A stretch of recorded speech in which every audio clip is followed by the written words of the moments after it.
name is Tzvi Lebetkin, the Rabbi from another planet. Please like, share, and subscribe, and ring that little bell. Ring the little bell so you're notified when new videos drop. We are in interesting times, which is how I often start my videos. We are indeed in interesting times. These are the times that they remind me of, right? I remember, when was this? In the 90s, I think, maybe 2000. I think in the 90s, I was watching a documentary about the whole free love movement in the city, and I wasn't doing it for pervy reasons, okay? I was just like saw it. I thought, oh, that's interesting. Talking about, the whole free love movement in the 60s. And there was this point in it, right? There was a moment in it where you have this very, very, very, like, super conservative looking woman, like, very buttoned up, very, like, austere, looking like a very a church lady type woman, and then they showed her from the 60s when she was a hippie going, yeah man, I just think you should have love with everyone you want, man, and just be free, and cut back to her and she was like, oh, cringe, and dials, like, which I think was a bit mean, quite frankly, but I think it's very illustrative of where we are right now. Reality is shifting. History is changing before you, right? Remember when Jodie Whittaker was the bestest ever? Anybody who didn't like the Jodie Whittaker era was a bigot. I mean, that was settled science. They were clearly bigots. They had to be bigots. How else couldn't you like the intense wonderfulness of the Jodie Whittaker era? But, they knew something that we didn't at the time. What do we know? Well, some of us didn't know at the time. What did they know? That they were lying. They were lying. And so right now, reality is kind of shifting. Rusty Davies is coming back and is going to make Doctor Who somewhat watchable. I think it's going to be actually imminently watchable. I think it's still going to have his worldview, which many people might describe as woke. I don't think so, right? I don't think it's my worldview, but I wouldn't. I think if you're not trying to force it down my bloody throat, and you're just expressing yourself, that's not woke. That's called writing. That's called entertainment. Which, I'm really fine with, okay? I mean, if somebody does entertainment you don't like, that's fine. I mean, my basic point is this: the culture war's over. The culture war's over, and the trouble is, we live in a world where we really need to be told what to think, what to feel, what's happening, right? We can't just look out the window and go, oh, look, that's going on, so, that's happening. We have to be told that, but we're not being told that. We're not being told it's over, and it is. This is another sign of it. The culture war is over. I don't know when this video is going out. It might be after Star Trek Picard Season 3 airs. Now, I think that, for me, is going to be a real litmus test of if the culture war is ending, if the culture war is over, because it looks like it is, right? So if this goes out after that, although episode 1 you can't really tell, episode 1 of season 2 was very good as well. I don't know, well, it was very good. Star Trek-y at the very least. Actually, no, it was quite good. I take it back, it was quite good. But we won't actually know till the end of Star Trek Discovery. Star Discovery is always going to be awful, right? I mean, that is really a sign of the apocalypse. Star Trek Discovery is actually good. It's not possible, right? I don't think it's possible. Could it be? No. They're in age. But I think the culture war is over or ending, and there's going to be some fallout from it. I think essentially it's over now. Goodbye. That's what I think we're looking at with these articles. The articles are just saying, oh yeah, no, Jodie Whittaker era was awful. Absolutely. Yeah, no, it failed horribly. Finally, we're saying it. And you know how it's become the accepted reality? That anybody pushes back against that is now presented as the weirdos. The toxic fandoms are now the ones that are being lambasted as being strange, which I'm quite enjoying myself. But that's the way things go. Fine. Before we get into the video, could you like, share, and subscribe? All those things are very, very, very good. Thank you very much. I am very grateful for, and I'd say that the same way every day, and it's true though. It is true. I am genuinely grateful. Thank you for subscribing, and it's such a pathetic thing I'm asking you to do. Can you hit the subscribe? I feel really, really stupid about it, but if you can hit the subscribe button, that really genuinely helps me, right? That really genuinely makes my life better. So thank you very much for doing that. I won't sell your information. I don't get your information. other than you subscribed, and I don't even get that, I think. I don't know, but like, share, subscribe, that's very good. In the video notes, you'll find my Twitter, my Instagram, and my Substack. Substack's my email newsletter. Now, exciting times. There's actually stuff coming out. There's actually a lot of stuff coming out now on via my Substack, my email newsletter, because I got a paid one. And you're going to have to find a different video about it. But there's these new AI voice generators, which are absolutely incredible. I fed in some Peter Capaldi book on tape. Read Capaldi reading 1984, and bing, bada, boom, it perfectly, absolutely, but reasonably perfectly. It's perfectly in that it feels like a human being reading it. It reads my fiction, right? So I'm going to have a really good fiction on my YouTube channel, and there's going to be, some of it's going to be the cooler stuff will be exclusively through the paid Substack, but the most stuff's going to be on the regular channel. I hope you enjoy it. Let me know what you think. I'm going to do my original fiction as well. I think I'm going to get Tom Hiddleston to read a sci-fi novel that I wrote. I think that sounds about right. I like a bit of Tom Hiddleston. I'm not sure what I'm going to do with the disclaimer. Like no copyright infringement intended. This is super not Tom Hiddleston. I have Tom Hiddleston saying that. That'll be awesome. Anyway, go check all that stuff up. Sign up to everything. Follow me and everything, and you'll be aware of what's happening. That stuff is super happening. Okay, super duper happening. Watch this space, or it might even be here by the time this video goes out. Fine, like, share, subscribe, comment, all those things are fantastic. So this is from a live stream I did on Saturday night. I've got more changes going on my channel. I got this little thing happening now where I used to record videos on Friday to put out on Saturday, right? And now timing of it's a bit hard because Sabbath starts at around 5-6 o'clock, and so it's hard to get everything set up for that and in enough time. I figured, why not just do it as a live stream, which is essentially what it is. So it's essentially this video with about an hour's worth of waffle on it. I'll cut the waffle out, right? I cut the waffle out, gone straight from the video. So this was recorded on a live stream on Saturday night, which will be, I don't know, today's Monday the 13th when I'm recording this interaction, so it'll be Sunday the 11th,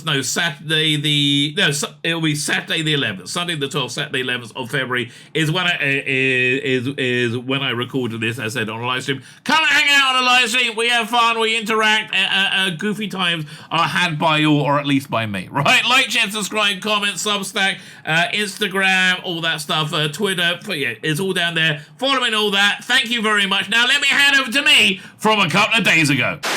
There's this weird thing. There's a whole a clump of articles that happen around the same time that just are grappling with reality. Right? They're grappling with the reality of the Jodie Whittaker era just being cack, right? That just absolutely failed.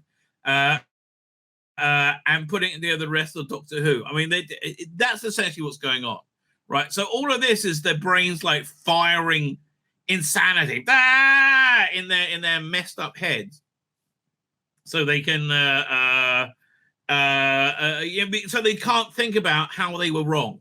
That's essentially what's going on, right? So there's a few articles I haven't saying now. Let's read them, all of them, right? So why is Doctor Who's new era so obsessed with the first Doctor? Well, it didn't used to be. Doctor Who's new era under Russell Davies is yet to begin, but already numerous connections to the first Doctor that may not be a coincidence. Well, I don't know what they are, but let's tell you what. Probably they want to establish. They probably want to establish that the Timeless Child didn't happen, right? I think that's basically it. The whole Timeless Child stuff, I think, is going to be retconned away, right? I think it happened in a alternate universe, and that's why it doesn't really count, right? The first Doctor obsession is emerging ahead of Doctor Who's new era. The first Doctor obsession happened in the Chibnall era, actually.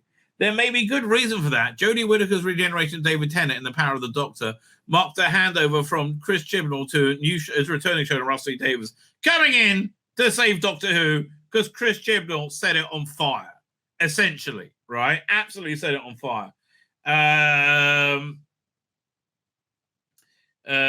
For the 60th anniversary in 2023, fine.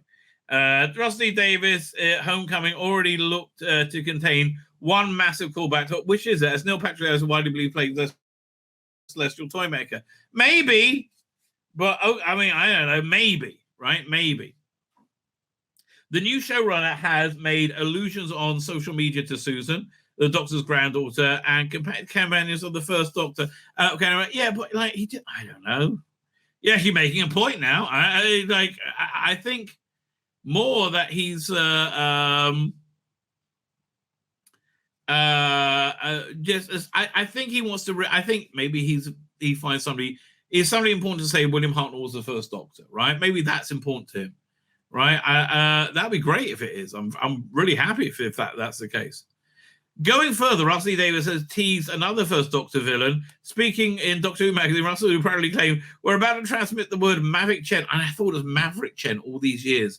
Maverick Chen on television, first time since 1966. While Maverick Chen's presence in Doctor Who's future may be nothing more than an Easter egg, Russell E. Davies reveals that a larger role for the Dalek ally, who, like the Celestial Toymaker, was the first Doctor enemy, is heavily hinted that the Celestial Toymaker, Susan, and Maverick 10, the last of which would be updated to avoid offensive stereotypes in 2023, is strange indeed.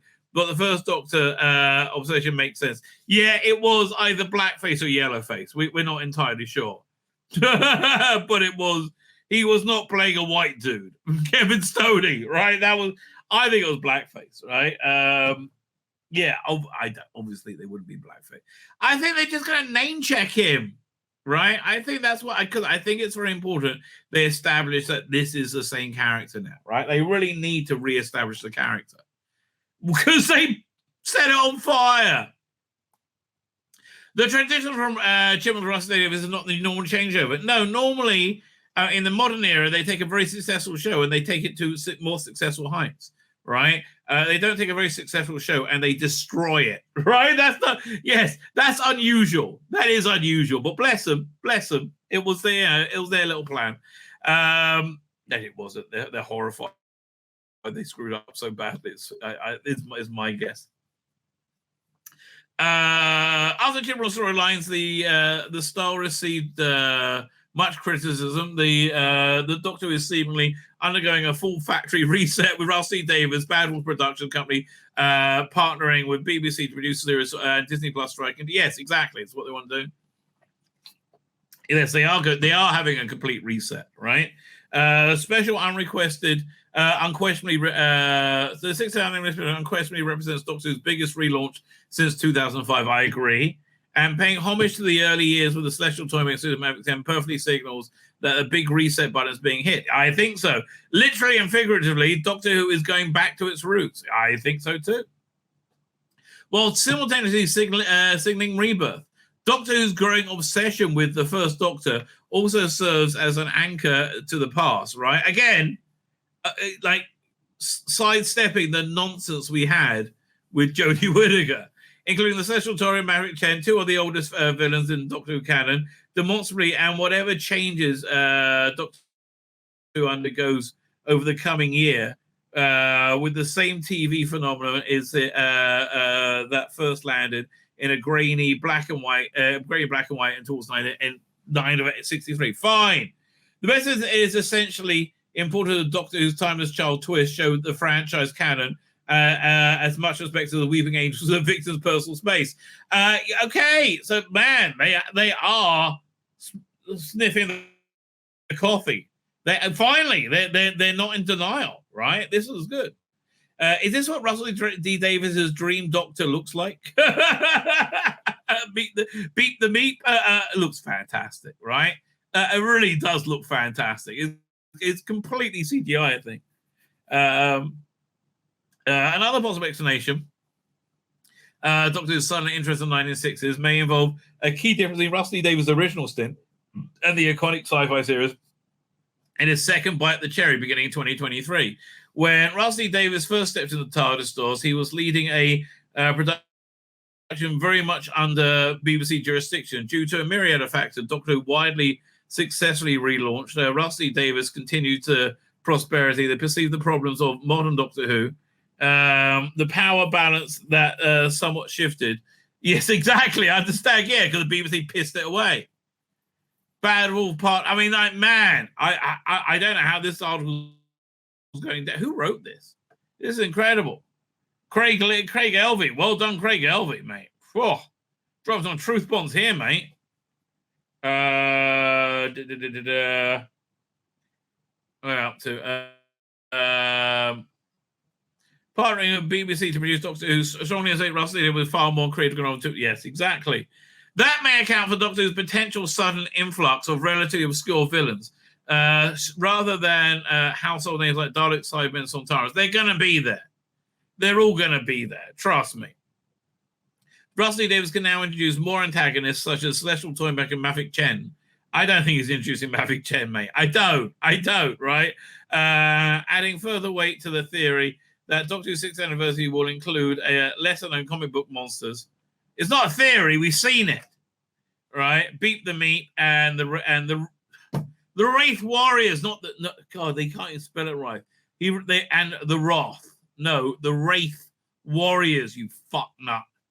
Oh, you were doing so good. Oh, you were doing so good, and now not. I'm sorry.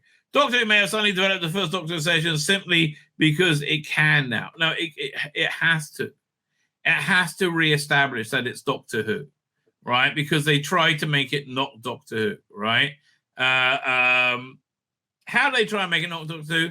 With this bullshit, okay? So, I mean, look, initially, Chibnall had a 5-year plan, I believe, not a 3-year plan. And I believe that, this is going to say what the original plan was with Dr. Ruth. I think she was going to fit in between the Doctors, right? Or have be an alternate timeline of Doctors. This is why Rusty Davies is back, in a nutshell. Where the future Doctor should exist in Doctor Who's timeline. The fugitive Doctor doesn't exist in Doctor Who's timeline, except in the weird toy maker's realm, which they've clearly been in since she fell out the TARDIS, right? I'm sure that's going to be a reveal come November. Dun dun dun dun dun dun. Why, Doctor, you've been here for years. Dun dun dun dun dun dun dun dun. I think that'd be great. And again, they can say that everything that happened really happened, right? It was real. But it didn't matter. It didn't happen in its own bubble universe. Oh, so it's so special. As part of the Doctor Who Timeless Child story, it's a part of the Timeless Child story in Doctor Who, Joe Martin debuted as a fugitive Doctor, a version of the Time Lord from before William Hartnell. Well, supposedly. We don't know, right? It was before they had a sonic screwdriver, but while they still had a police box, telephone box, right? So, and why was that telephone box buried? Who knows? It was just dumb, right? It was just badly written. I don't know. I mean, it could have been she could have been behind a wall that was bricked up, and she got a hammer and smashing it down rather than just stupid. Just stupid. I mean, it really is. It's just stupid. The Fugitive Doctor was the version of Doctor Who's Time Lord from before William Hartnell's first Doctor, but this isn't where the new incarnation should be placed on the Doctor's timeline. Joe Martin debuted as a Fugitive Doctor in Doctor Who Season 12, Episode 5, blah, blah, blah. Entered his timeless, blah, blah, blah. While previously believed only to have 13 regeneration timeless child, revealed Doctor can regenerate endlessly, with Martin's Doctor being one of the characters, possibly, right? Again, that's a possible explanation. Another explanation is she's not real and they're in the toy maker's realm, right? That's another reasonable, possible explanation, right? I think that might be the explanation that we are going to go with. Is what I would say. It was revealed that the Doctor lived a remarkably long life before the first proposed Doctor, yes, making the character so dull, indestructible and dull. Yeah, well done. And that long life consisted of no white men. No, not one. Only happened from 63 to 89, and then from 2005 to now. What can I tell you? It's strange. All the Doctor Who you know and love, that's an anomaly, right? Normally it's about a black woman with a big gun, right? Don't you like that better? That sounds unique. Yeah, a bit of that. Fuck off. Well, Chibnall's Timeless Child storyline came under scrutiny for drastically changing Doctor Who's known history, Martin's portrayal of the future Doctor received acclaim. Well, she was next to Jodie Whittaker, right? With many expressing a desire to see more of her in the future. No. Let's see how that... listen, if she gets the third box set, I'm wrong. That's simple, right? That's simple. I don't think she's going to get a third box set. Maybe she will. I've been wrong about many things, right? And Big Finish are doing a push to make things a lot better. I mean, they really are. I saw a couple of trailers for things that I'm not going to get, but look very good, right? We might watch those tomorrow.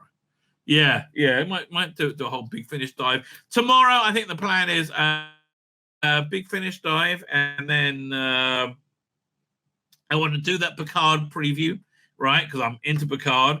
And then I want to do the article that I didn't do from a couple of nights ago, which was, I think, this one, which really lent a lot into how politics is going to manifest in Doctor Who, right? Because that master was Tony Blair, if you didn't know. Anyway, back to this story. Where are we up to? Doctor Who plays the future Doctor at some point before Hartnell's portrayal of the first Doctor, but it wasn't the best period this wasn't the best period for the new Doctor. So when? Joe Martin's Doctor is great for Doctor Who. No, she's not.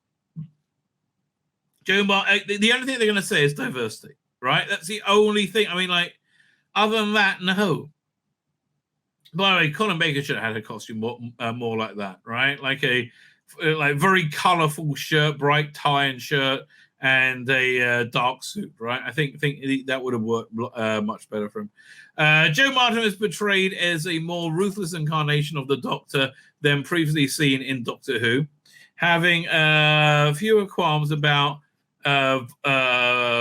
violent methods of saving the day. Yeah, I didn't like that at all. This was illustrated by her tricking the Gat into killing herself in Future of the Dune. I don't remember who the Gat is. Tricking Gat into killing herself. Okay. That was a great diversion for the relentless, light-hearted Chibnall era. Chibnall era wasn't light-hearted. It was just moronic, right? People providing viewers with a Doctor with complexities and often morally clouded motive that we hadn't seen before. Yeah, it was shit, is what you're saying. Yeah, it was nothing like Doctor Who was before, and it was shit. Yeah, we agree. It was shit. Yes, yeah. I got it, right? Martin was also widely regarded as one of the few positives of the otherwise convoluted TARDIS trial storyline. No, she was one of the few things that didn't make us want to, like, stab ourselves in the eyes, right? Yeah, no, she was awful, right? Absolutely awful. Everything about it was bad, right? Apart from the console room. I like her console room, right? That was good. Despite not seeing her much time on screen since her introduction, and you're not going to see her again, Joe Martin has made Doctor Who history being the first person of colour to portray the titular Time Lord. Oh, yes! While Sex Education star Ncuti Gat was the first permanent person of colour, well, I don't know, he might identify as white tomorrow. How do you know he's permanently white? How do you know he's permanently a man? I don't know. He might identify differently tomorrow. I think you're being a bit bigoted, quite frankly. Yeah, I do. I think it's just bigotry. Where are we up to? The permanent person of colour to play the 15th Doctor in the 23rd anniversary special. Martin performance of the future Doctor will receive praise from audience and critics alike. Her debut was an important moment for Doctor, a significant step forward in cultural representation. No, fuck off, it wasn't. Okay, again, look at what Idris Elba said, right? You don't want to be a black actor. You want to be an actor, right? You don't want to constantly focus on race unless you're a racist. That's what racists do. Are you a racist? Because honestly, that is what racists do. Why are you doing that? And it's not like, oh, I'm making it up. Racists don't always focus on race. No, they do. They do. Oh, it's so demeaning as well. I mean, this is a human being we're talking about. Oh, God. No, she's a person of color. Oh, representation. Oh, representation. Matches that. In 2015, nobody gave a shit about race, right? It's a massive step back, right? This is a massive step back. And it's not, oh no, it's a step back because a black person is played Doctor. No, it's a step back. That's all you fucking care about. Step back that you can't see beyond her skin color. Fucking racist cunts. I mean, you really are. Her debut was an important moment for Doctor Who, with isn't it? Fuck off. And a massive expansion on the mythos of Doctor Who itself, which is about to be retconned away. Right? Yes, yeah. Hartnell was the first. Even though Doctor Who's history is incredibly long, audiences have still have seen it all play out on screen. No, with which made it difficult to crowbar in the new incarnation of the Doctor at some point in the established Time Lord. This gave Chibnall practically no choice but to implant the fugitive Doctor a whole new selection of regenerations into the timeline before Hartnell. So where are you saying it should go then? Where Hartnell was a Doctor, the idea of regeneration hadn't been formed, so it's assumed that he was the very first and only incarnation. He was born naturally, and okay, blah blah blah blah blah blah. Oh, how much longer is this shit going on? Oh God, it goes on for a while. Okay, not too bad, right? Not too bad. Fine. The fugitive Doctor's placement, therefore, before the first Doctor, invalidating Hartnell's portrayal of the Doctor, especially since the proclaimed 20th anniversary, 5 Doctors, he was the original, you might say. Yes, we remember that. You arseholes, Chibnall didn't.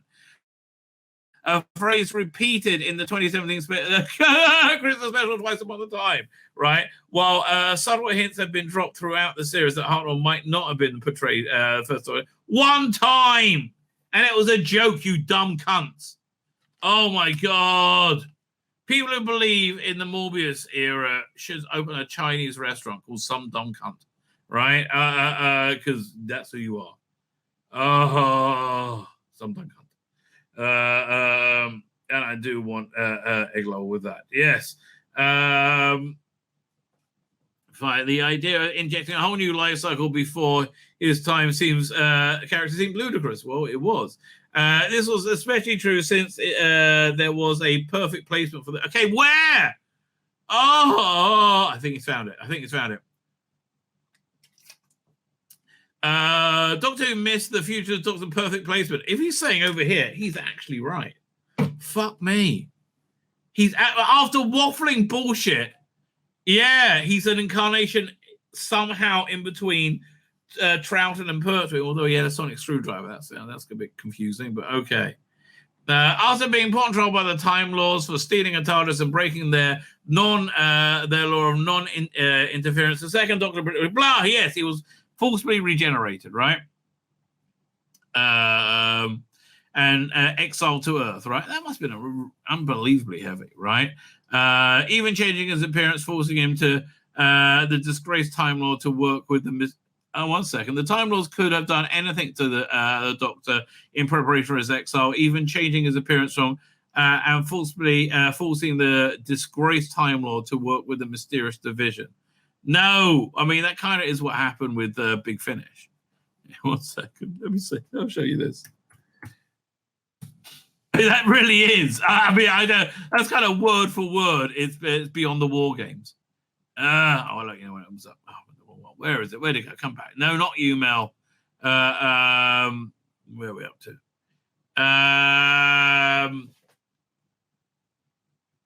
I've totally lost my place. Placing the future Doctor at this moment in the Doctor's timeline would answer questions still left unanswered from that period. That period of Doctor Who, it would have been more respectful of William Hartnell portrayal of the first Doctor. Yeah, you're making. Who wrote this? This is actually you're making good points eventually. Kai Young. Okay, so slowly, people are coming up to reality, right? But yeah, you're absolutely would have been absolutely more respectful. It would have made people would have accepted it much easier. You're absolutely right. You really are. Chibnall's The Power of the Doctor was the second instance of the false regeneration of the second Doctor regeneration. So it stands to reason it would have resulted in unforeseen circumstances. However, it played out in the Doctor as a regular regeneration with the third Doctor waking up recovering. Yeah, but there's aside from the sheer volume of regenerations featured in recent upcoming Doctor Who stories, the Timeless Child introduced Chris Chibnall's era planned to be ignored by the series moving forward. Appears planned to be ignored by the series moving forward, especially now that Rusty Davies is returning as Doctor Who showrunner. Yes, okay, you are, guys. You're smelling the coffee. Well done. Oh yeah, this is open up. Beyond the War Games. Beyond the War Games. Like, what? Where is it?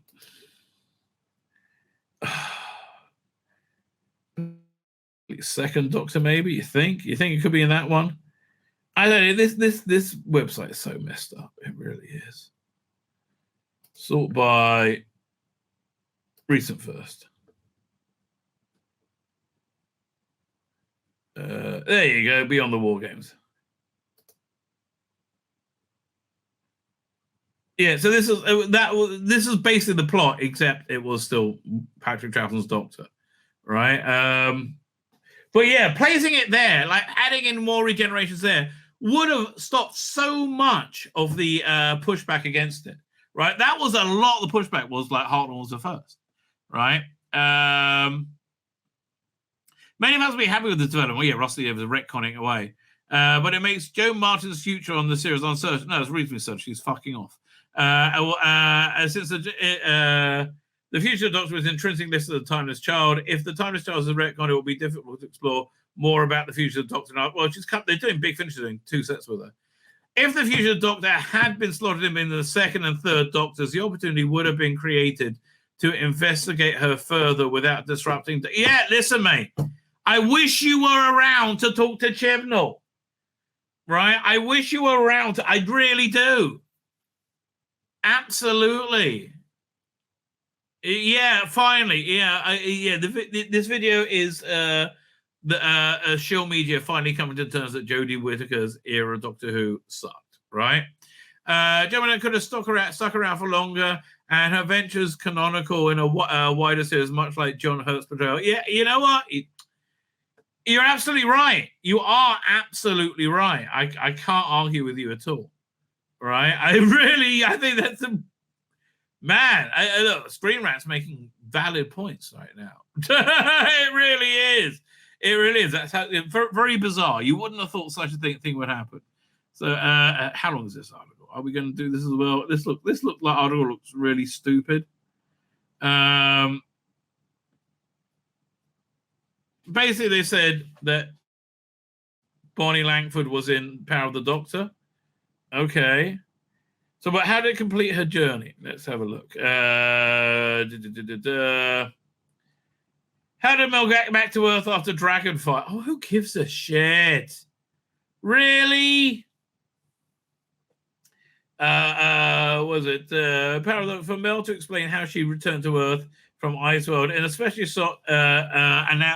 scene to announce the release of season 24 on Blu-ray box in 2020. Mel had a hugely successful businessman who met with an older Seventh Doctor from the Power of the Doctor. It wasn't from the Power of the Doctor. It was whatever. He left him more and left with him for more events in the TARDIS. As this was written by the Chibnall era writer Pete McTeague, it can be argued the canonical version of how Mel returned to Earth in the 2020s.